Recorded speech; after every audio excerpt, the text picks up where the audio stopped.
প্রিয় দর্শক শ্রোতা বন্ধুরা, চ্যানেল এপিডি রেচে আপনাদের সকলকে জানাই স্বাগত। আজ আমি একটি নতুন উদ্ভিদ নিয়ে আপনাদের সামনে হাজির হয়েছি।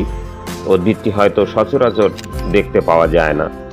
এর বিজ্ঞানসম্মত নাম মিউটিঙ্গিয়া ক্যালাবুরা। এটি পানামা বেরি, জামাইকান চেরি, সিঙ্গাপুরি চেরি এরকম বিভিন্ন নামে পরিচিত। এটি কাঁচা অবস্থায় সবুজ ও পাকলে লাল বর্ণ ধারণ করে। আকৃতিতে এটি একটি ছোট বেদানার মতন হয়। এর পাতা মাথা ব্যথা, প্রোস্টেটের সমস্যা ও পেটের ক্ষত নিরাময়ে অত্যন্ত কার্যকরী। এই গাছের ছাল ও ফুল অ্যান্টিসেপটিক হিসাবে কাজ করে। পেটের ব্যথা, ফোলা ও প্রদাহে এটি অত্যন্ত ফলপ্রসূ। এটি শ্বাসনালীর নানা সংক্রমণ ও জটিল উপসর্গে খুব ভালো কাজ করে।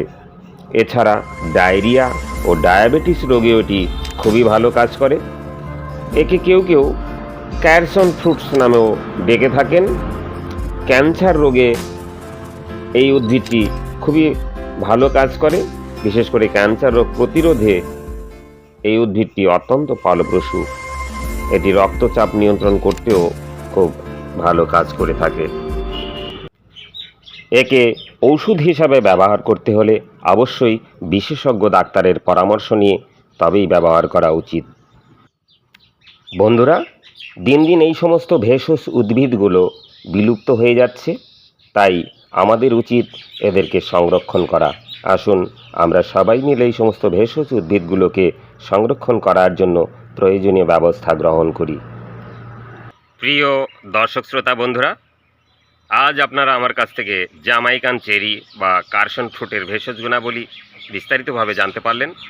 আশা করি ভিডিওটি আপনাদের উপকার আসবে। এরকম নতুন নতুন ভিডিও পেতে আপনারা আমার সঙ্গে থাকুন। দেখুন ইউটিউব চ্যানেল এপিডি রেস। সবাই ভালো থাকুন, সুস্থ থাকুন। দেখা হবে নতুন করে অন্য কোনো ভিডিওতে। নমস্কার।